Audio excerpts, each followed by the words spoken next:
So could your next trip to see the in-laws be a lot more fun? In one word, yes. Most definitely.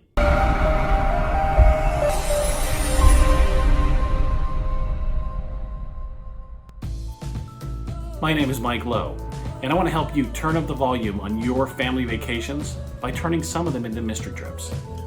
And I would love for you to subscribe to my mystery trip channel and hit the bell reminder, and I will help you develop your fantastic travel experiences.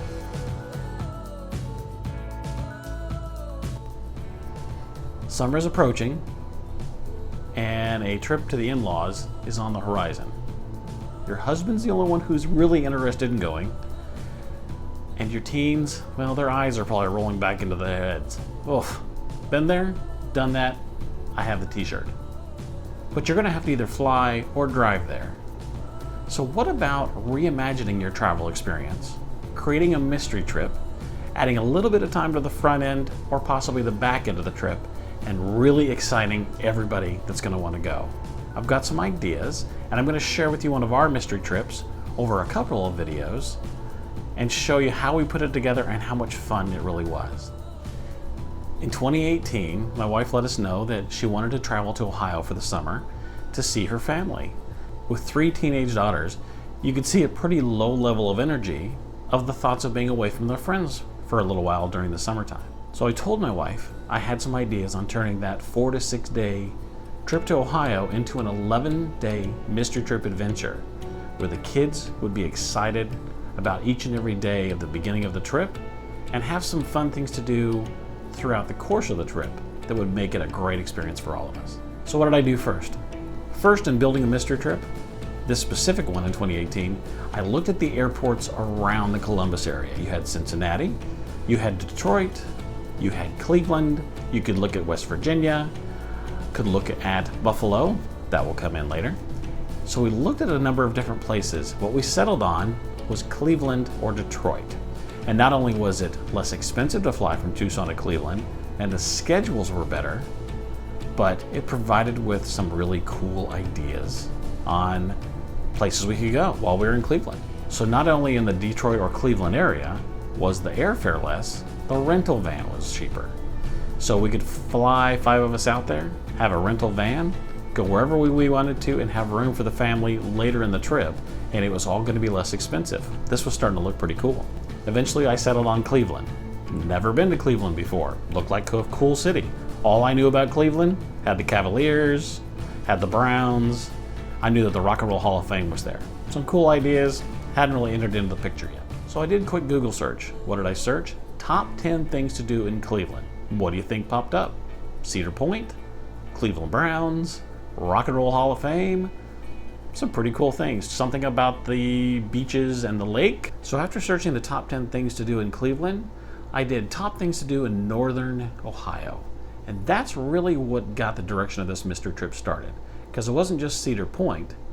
It talked about other things to do, like a train ride in Cleveland, started talking about things to do up, I guess, which was closer to Detroit, and all the way over towards Buffalo. So I'm thinking, holy cow, I can do some things with this result. It's going to be a lot of cool clues. So you can start to see where this goes. Did a couple quick searches, and Cedar Point we had settled on.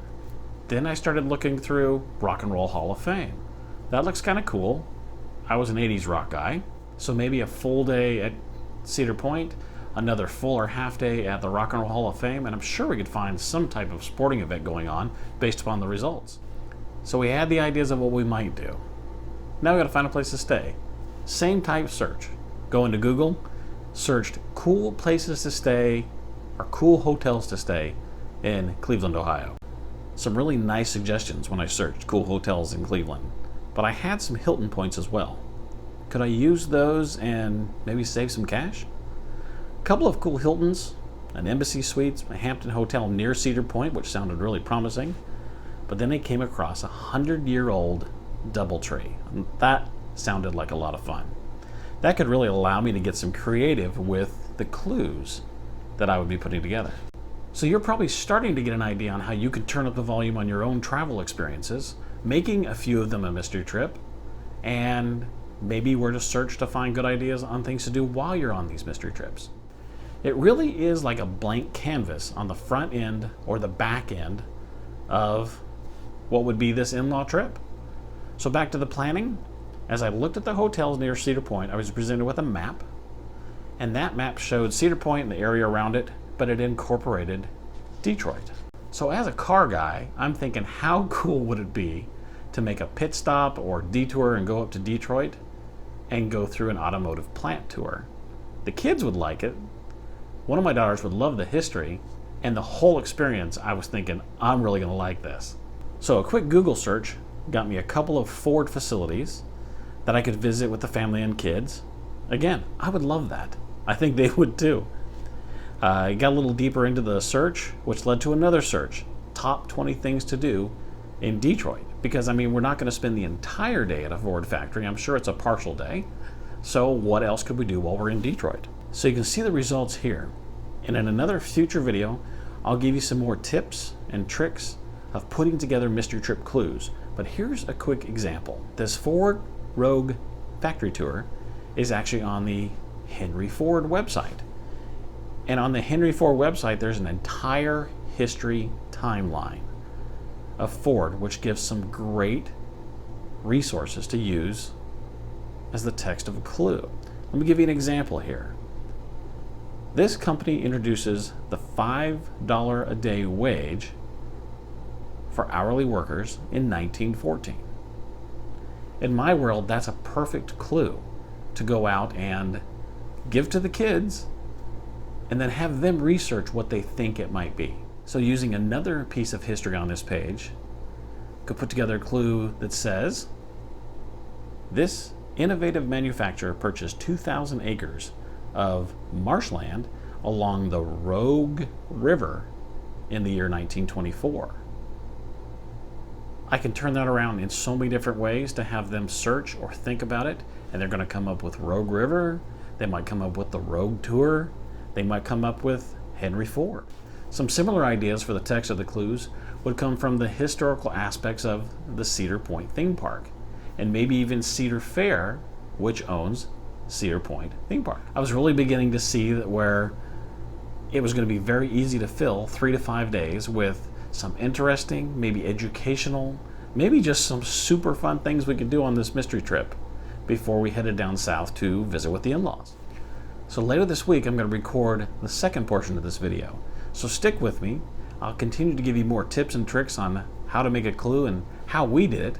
And I'll try and include some stories along the way of the fun things that we did, the cool things that we saw, or maybe some pit stops on the road that we made that really made for a great travel experience. Because as this mystery trip evolved, everything changed. All because as I kept digging for ideas to help me turn up the volume on this travel experience and make it a killer mystery trip, I uncovered a totally new direction to take this mystery trip. And a quick clue, we never made it to Detroit. Or even Cedar Point exactly. This mystery trip got even more mysterious.